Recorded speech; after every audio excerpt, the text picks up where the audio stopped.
All right. Hello, everyone. All right. Hello, everyone. And how are we doing tonight?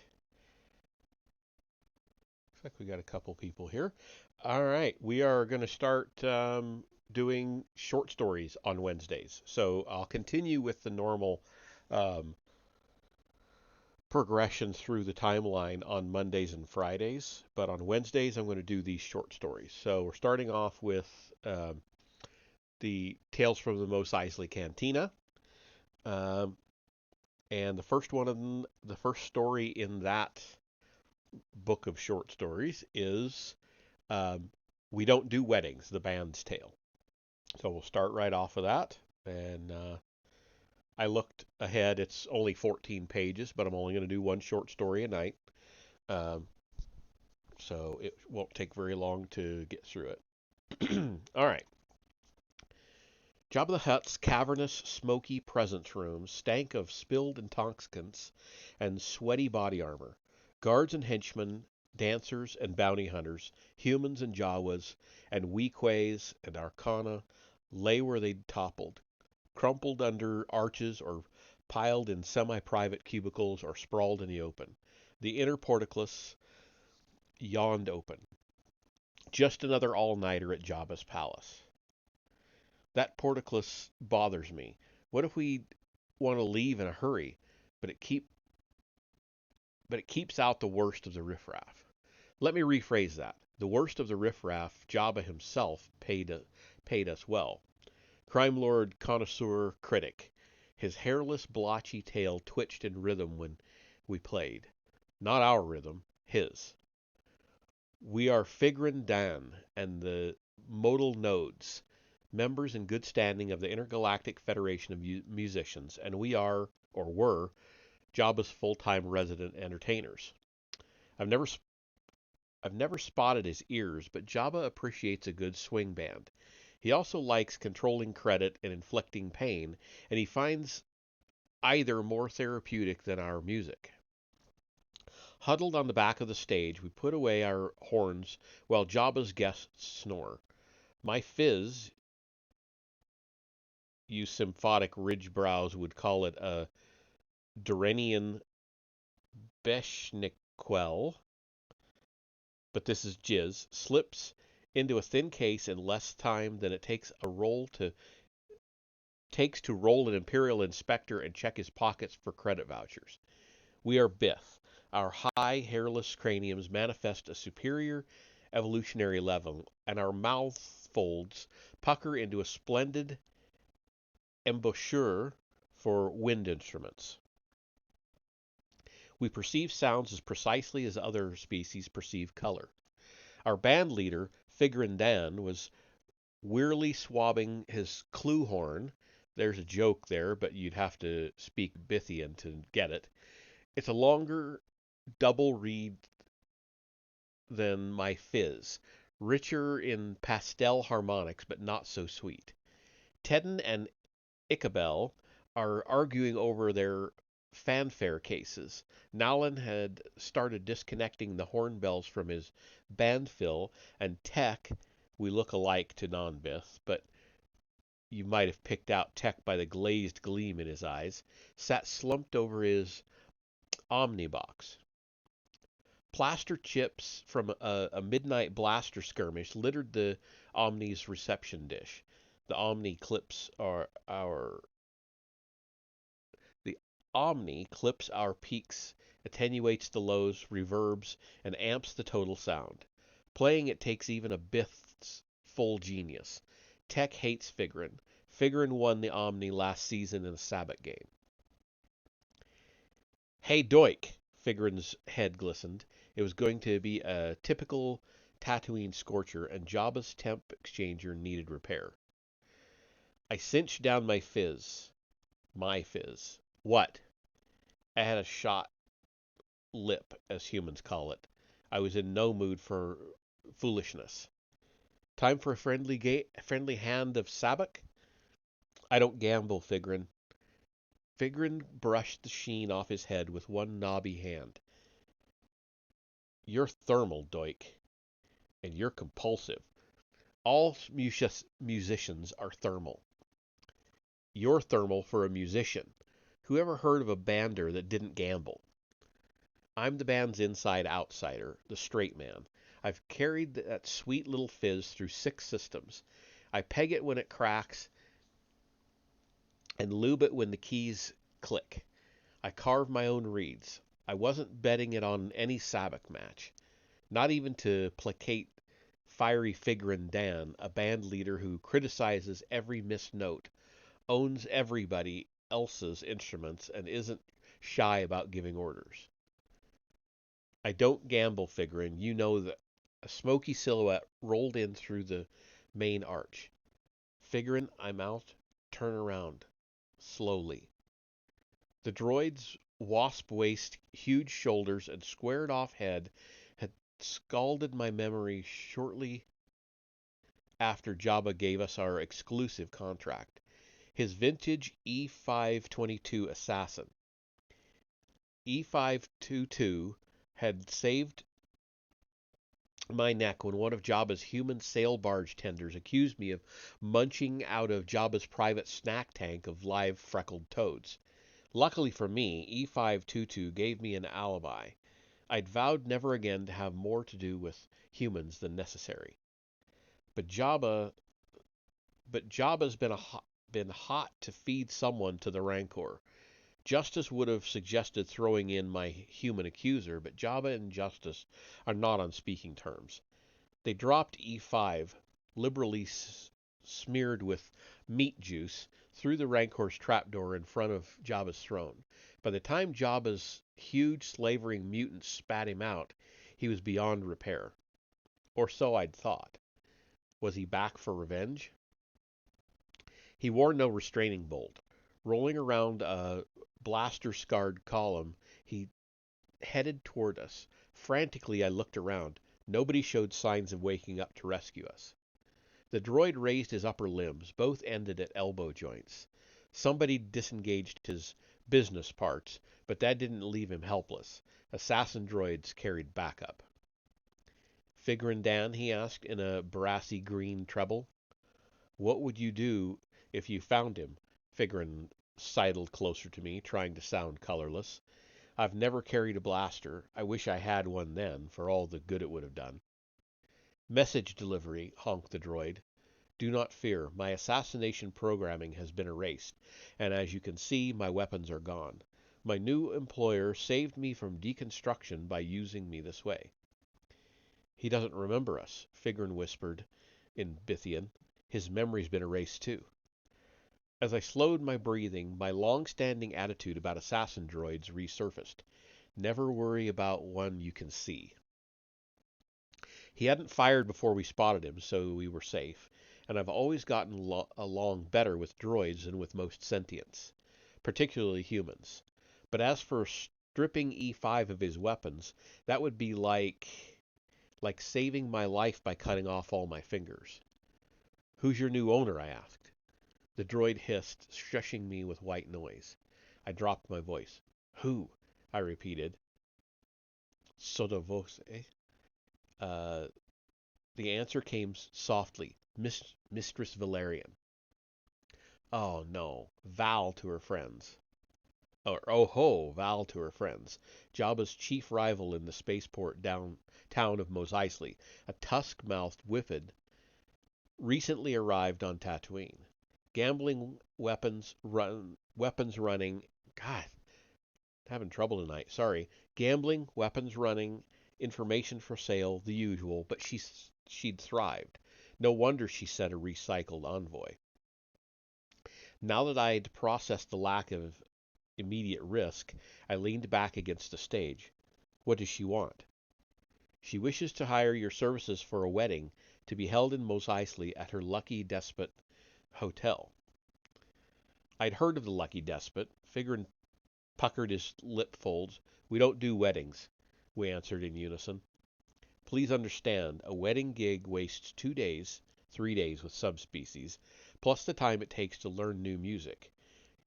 You're treated like a recording, told to repeat impossible phrases and lengthen the usual processional, and ordered to play a final chord as the nerve-racked principals arrive center stage, if they arrive. Someone always brings a screaming neonate. Then the reception, where they inebriate themselves until no one hears a note. All this for half pay and full satisfaction. You've helped perpetuate a species. E5 swiveled his flat head toward Figrin. Obviously, his recognition circuits still functioned. Mistress Valerian procured a mate from her home world, he declared. Good thing I wasn't drinking, I'd have choked. The only thing uglier than a hut is a whiffid. I tried to imagine another gargantuan, rank-furred, yellow-tusked whiffid arriving on Tatooine. Valerian had probably promised luxury accommodations and good hunting. Wait till he saw Mos Eisley. The droid continued. This job is for their reception only. Mistress Valerian offers your band 3,000 credits. Transport and lodging provided, and unlimited meals and drinks during your stay. Also, 5 breaks during the reception. 3,000 credits. With my share, I could start my own band, live in the finest habitats. Figrin hunched forward. Sabak tables? He asked. Too late. I recovered from my greed attack. Jabba had given us an exclusive contract. He wouldn't like our performing for Valerian, and when Jabba frowns, somebody dies. No, Figrin, I thought. Except while performing, certainly, the droid answered. I buzzed my mouth folds for Figrin's attention, but his sublime vision didn't deal me in. Figrin set down his deck and commenced negotiating. We flew into Mos Eisley during first twilight, with one of the suns dipping behind a dull, murky horizon. Our cramped little transport skimmed through the decaying southern sector, chauffeured by an orange service droid. He, like the former assassin, wore no restraining bolt, which predisposed me to like their owner. Sentient shadows slipped into darkening corners as we drove past. The byword in Mos Eisley, which looks like a cluster of populated sand dunes, is camouflage. If nobody sees you, nobody shoots you, or testifies against you in what passes for local courts. 3 stories above one of Mos Eisley's nameless streets, twin beacons blinked like ship lamps, and brilliant yellow beams glowed out of a wide-open entry hatch. The droid maneuvered us closer. A long curving ramp and straight stairs swooped up from street level to the elevated main entry. Beneath the stairway, I spotted the hotel's most notable feature, 3 large portholes. A group of investors crazy enough to sink their credits on Tatooine had towed a beat-up cargo hauler here and sunk a quarter of her under the sand. Debris blown in by a recent dust storm lay clumped along its near side, which had been starboard. Antenna cluster wreckage drooped over what must have been the cockpit. I mentally saluted the Lucky Despot with the spacer's traditional appraisal of somebody else's ship. What a piece of junk. Our speeder settled at the foot of the long ramp. Disembark here, gentles, droned the droid. We unloaded our gear from the Airbus's cargo compartment onto a repulsor cart. We'd only brought one change of clothes and our performing outfits, and left the rest of our belongings at Jabba's palace. Mos Eisley's odors, ship fuels, rancid food, low-tech industrial haze, and the sheer desensitizing smell of hot sand hung in sullen air. Once inside the lobby, we blinked while our eyes adjusted. An orange-suited human security guard slouched at one corner. No sign of Lady Val. Mentally, I recategorized her. She might trust droids, but she equated musicians with kitchen help. This way, our droid led us past an extremely attractive front desk person, species unknown to me, whose multifaceted eyes glistened prettily. A long, vast room filled a third of the X-ship's top deck. Reflective black bulkheads and a shiny black floor enveloped several dozen sparsely populated tables, but more than one table tottered over damaged legs, and here and there white strips showed through the peeling black bulkhead. In here, the famous Star Chamber Cafe, we set up and started a number to get the room's acoustics. Early diners clapped, clicked their claws, or snapped their mandibles. Satisfied, we repacked our gear and grabbed an empty dinner table. Within minutes, the show began. A comet whizzed past Figrin's head. Constellations appeared beneath the ceiling and reflected in my soup. Holographic sabak spreads flickered into existence over several tables. Now I remembered the rest of what I heard.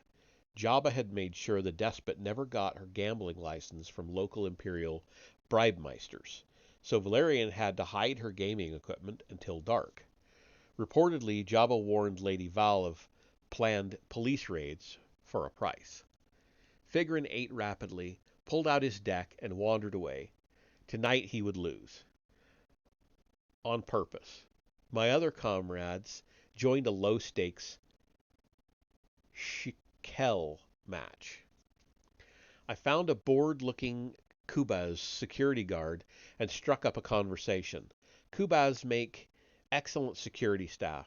Their long, prehensile noses discern scents the way Bith distinguished pitch and timber, and a Kubaz's greenish-black skin blends into every shadow. In exchange for my personal stats, which he probably knew anyway, and a mug of mildly intoxicating lum, I found out that the green-caped Kubaz's name was Thwim, that he was born in Kubindi, and that Mistress Valerian's prospective bridegroom, Dewap, was an expert hunter, common enough profession on their homeworld.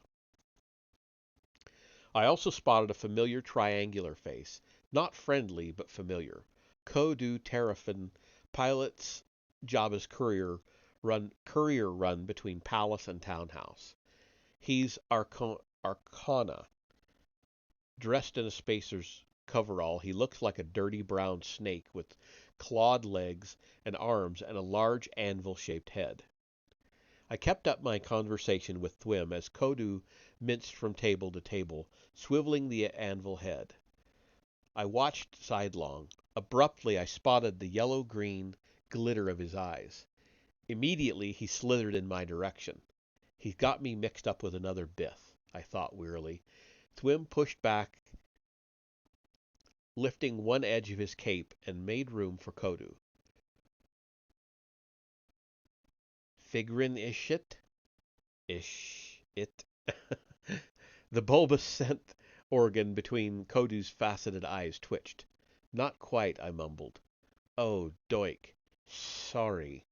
At least he knew my voice. Information for sale.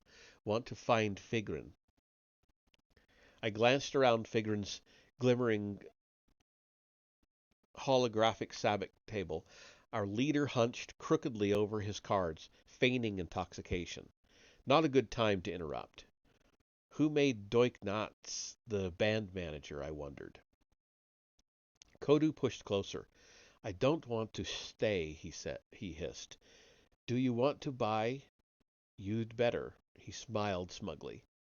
10, I offered. Figurin would cover that if the news was worth hearing. Thwim watched the Uvid wheel studiously. His prehensile nose quivered as a cluster of Jawas hurried by, jabbering rapidly. 100, Kodu answered without hesitation. Within 3 minutes, we'd settled on 35. He aligned his cred card with mine, and we effected the transfer. Jabba, Kodu clicked his finger claws. He's angry. Angry? I glanced around. Who this time? Why? You skipped out on your contract. My stomachs knotted around each other. We got another band to cover for us. Not as good as we are, but Jabba noticed. It was the worst compliment imaginable. Who'd have guessed the big slug paid attention? What did he do? Kodu shrugged. Fed 2 guards to the Rancor and promised, he shrugged again, skinny shoulders rising along his brown neck. Promised to pay well if someone hauled us back to the palace. Goodbye IFM retirement home. Thanks, Kodu. I tried to sound as if I meant it. I'd left a sentimental mother at the bubbling pink swamps of Klakdor 7. She missed her musical son. Where that came from. Kodu touched his blaster. Goodbye, Doik. Good luck. Luck, right. Either we slipped out of Jabba's range fast, in which case Kodu wouldn't see me again, or I weaseled through the crowd to Figrin's table. Fortunately, Figrin had just lost big time. A Duro shuffled the sabak deck, scattering and regathering card tiles with a deft gray hand. I tugged Figrin's collar. Finish up. Bad news. He excused himself droopily and arose. It takes twice as long to cross a room when you're looking over your shoulder every other step. Jabba pays well for mayhem. We found an empty spot at the bar. What? Figrin's eyes seemed to have shrunk. Spicing already, or faking it well. I dropped the news on him. We've got our instruments and 2 changes of clothes, I finished. But I'm losing. I'm behind. I flicked my mouth folds. We would also need this gig money to buy food till we could get another job, or Jabba recovered from his temper. I explained that to Figrin. Barlight reflections wobbled back and forth on his head as he shook it. We'll get off planet, he said. What about your stash back at Jabba's? Nothing irreplaceable. We'll leave tomorrow afternoon after the wedding. I'm ready for bigger crowds again. I agreed. Even if gigs aren't so regular out there in the competition, we've always had a following, but you can't eat esoteric. Richer tables, too, he added, gilding his voice. Somebody'd better stay awake tonight. Did I hear you volunteer? So the spicing act was just that, an act. I'll take the first shift, I said. Our band set up bleary-eyed the next morning in the Star Chamber Cafe. After breakfast, wedding guests started prancing, oozing, and staggering into the Lucky Despot's lounge. Waiting in the cafe, we tuned. I tried to imagine a whiffed wedding. Did they oscillate? Yeah, oscillate. Lock tusks, or shout battle cries at the climactic moment? I'd spotted 2 turbo lifts, a kitchen entry, the main entry, and a small circular hatch that must have once been an emergency airlock. My caped, long-snouted friend, Thwim, staunchly held up one end of the bar. Around 10 banqueting tables, Lady Val's staff laid out food, programmed bartend droids, and hung garlands, making the Star Chamber as classy as it could be given its state of disrepair. Beyond the big tables lay a dozen little ones. I could almost feel Figrin's mouthfolds twitch, anticipating a wealthy crowd in the mood to celebrate. A red raucous cheer erupted in the lounge. They must be married, Figrin mumbled. Being streamed out into the cafe. Figrin swung into our opening number. Before we finished, I'd started to sweat. And not from the heat. Several of Jabba's toughs had ridden the wave of that stream into the cafe. Were they invited guests, Or had Jabba set us up a one-way trip to the great pit of Carcoon? One more time, I looked around at Valerian's security. E522 stood beside her back hatch, gleaming new blasters and needlers retrofitted for the occasion, and a shiny new restraining bolt dead center on his massive chest. Evidently, she only trusted droids so far. A young human tottered up to our stage, wearing clean, unpatched clothing and a slouch. "Play Tears of Aquana." He tugged Figrin's pant leg where it gathered above his boot. Figrin pulled his leg free. The human repeated his quest, then headed toward me. I didn't want my pants stretched. "Got it," I said toward him, then took a fast breath and hit my E-flat entrance. How were we to know that a local gang had adopted one of our numbers as their official song? The slouch and several friends huddled at the foot of our stage and caterwauled lyrics they'd obviously invented. Several other humans lurched toward the stage, glaring. I elbowed Figrin.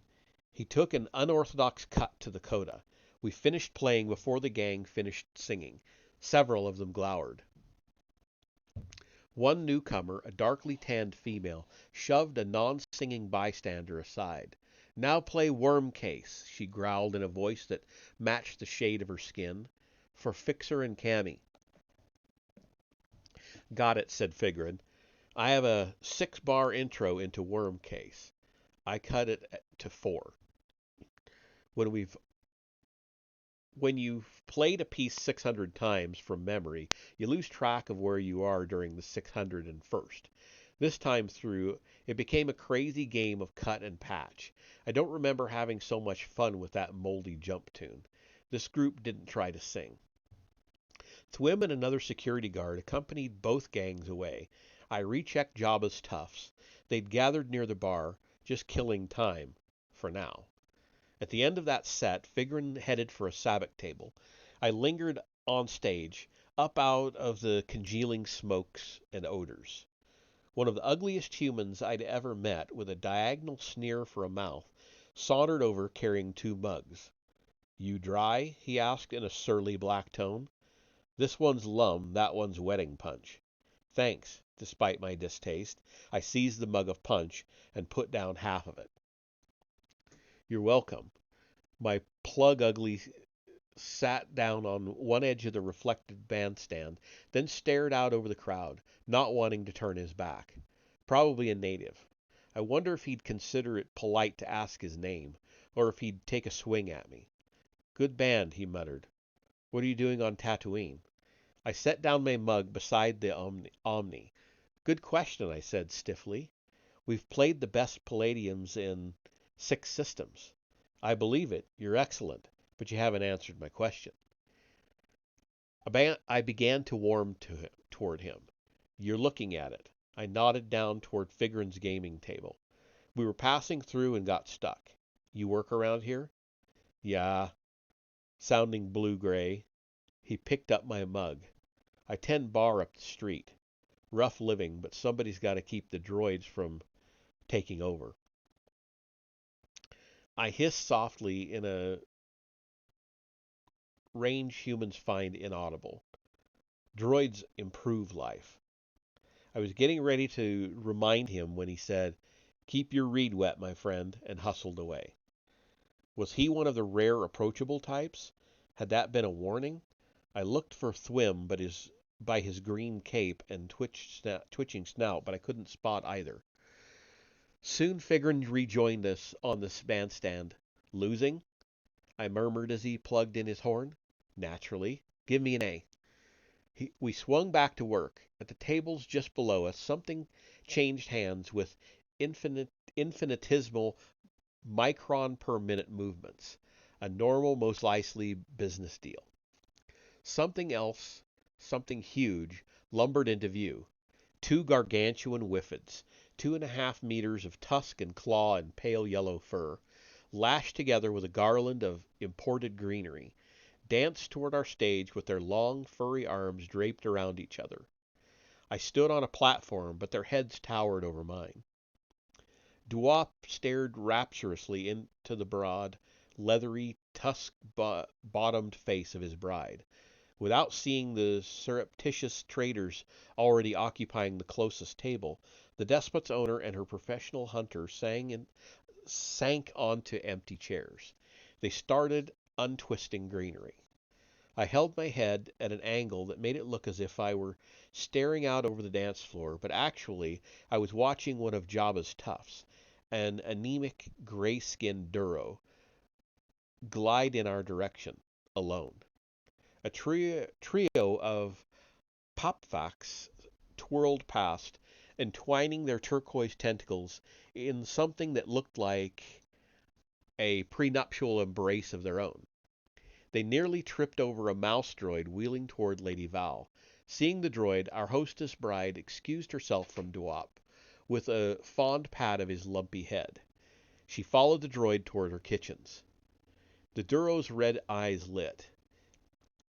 He edged along the dance floor, approached Duop, paused, and bowed. "Good hunting, Whiffid," Jabba's Duro shouted, gargling through rubbery lips. He extended a thin, knobby hand. Duop's massive paw closed on the Duro's arm, dangling a ribbon of leaves. "Explain that remark, Duro, or I shall serve you your roasted ribs to my lady for breakfast." "No, no," the Duro rocked his head, cringing. I do not signify your lovely mate. I am addressing Duop, bounty hunter of great repute, am I not?" Placated, Duop released the gray arm. "I am he." He tilted his head back. "Is there someone you want splashed, Duro?" I breathed a little easier, too. Playing by memory means occasional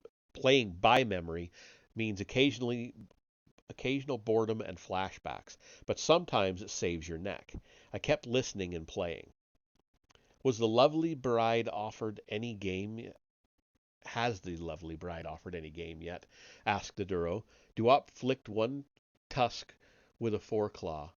"What is your point?" I strained to hear the Duro answer. "There is a bigger boss on Tatooine. Excellent one. Lady Valerian pays him protection money. A Whiffid who truly loves the hunt doesn't settle for small bait. My employer just offered a record bounty. You're probably not looking for work at the moment, but opportunities like this come rarely." So the toughs were baiting Lady Val through her bridegroom, and not us. Goggle-eyed, I hit a string of offbeats and reminded myself that Jabba had plenty of time to come for us. Duop clenched his paws on the table. "Bounty? Is it a fierce bait?" The Duro shrugged. "His name is Solo. Small-time smuggler, but he made the boss big-time mad. Jabba has many more enemies than Lady Valerian has." Reputable Duop. The Duro's red eyes blinked. "May I sponsor you to the mighty Jabba?" The Whiffid's leathery nose twitched. "Record bounty?" At last the Duro dropped his voice. I missed the numbers that clinched the deal, but Duop sprang up. "Tell your employer that Duop will bring in the corpse. I shall meet him then." Solo. Figrin had mentioned him as a tolerable sabacc player for a human. Now he was my fellow bait on Jabba's short list. The Duro whined. "Aren't you staying for the celebration?" "Later," said Duop. "My mate and I shall celebrate my glorious return. She is Whiffid. She will understand." Lady Val reappeared out of the crowd. Jabba's Duro melted back into it like an ice cube on a sand dune. I held my breath. Figrin counted off another song, one I didn't know so well. I had to concentrate. Something rumbled at the foot of the stage. A deep voice shouted, "Fickle" in basic. A gruffer one called "dishonorable." My reed squeaked. Two bellows boomed out in an unidentifiable language. Our loving couple attacked each other tusk and claw, right below the bandstand. I stepped back and almost tripped over Tex Omni. Figrin missed tipping the fanfare by millimeters. Fanfare, sorry. A crowd gathered instantly, most Eisley being what it is, and with Jabba's brutes cheerleading, this brawl would spread like a sandstorm. I took advantage of a 5-beat rest and blurted out the danger signal. Sundown, sundown, Figrin. I'm still losing, Figrin hissed. We can't leave yet. At the foot of the stage left, Lady Val careened sideways into a knot of onlookers. Regaining her balance, she dragged 3 of them back into the multicolored melee. Duop whistled twice. 2 young whiffets charged in. Jabba's toughs stampeded their side of the onlookers from behind. Lady Val shrieked. Every off-planet gangster in town and every passer-by who'd had too much of Jabba rushed in on Lady Val's side. Chairs flew. One crashed into the bulkhead, off stage left. Figrin went over the Omni.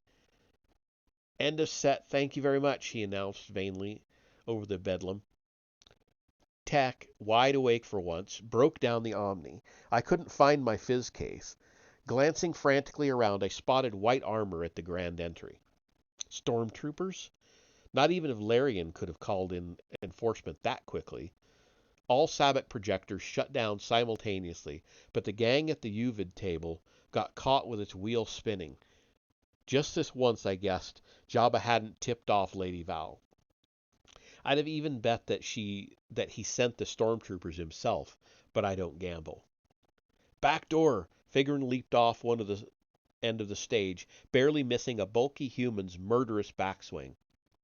We followed Figrin along the bulkhead, clutching our instruments, our livelihood. I spotted my new friend, Thwim, bashing heads. Help us! We're unarmed! I shouted. His nose swiveled toward us. He leveled his blaster into the midst of us and fired. Tedden shrieked and dropped his fanfare case. Appalled, I ducked. Get the instruments! Figrin cried. Nalin dove into a scrum and emerged carrying one arm at an odd angle and 2 fanfare cases. I grabbed Tedden's unwounded arm and pulled him closer to the hatch, mentally promising anything and everything to any deity listening. If only I could escape with my fingers unbroken and my uncased fizz undamaged. E5 stood his post, calmly blasting every being that approached him. Figrin stopped running so suddenly that Tech almost bowled him over. I glanced back over my shoulder. No use heading that way.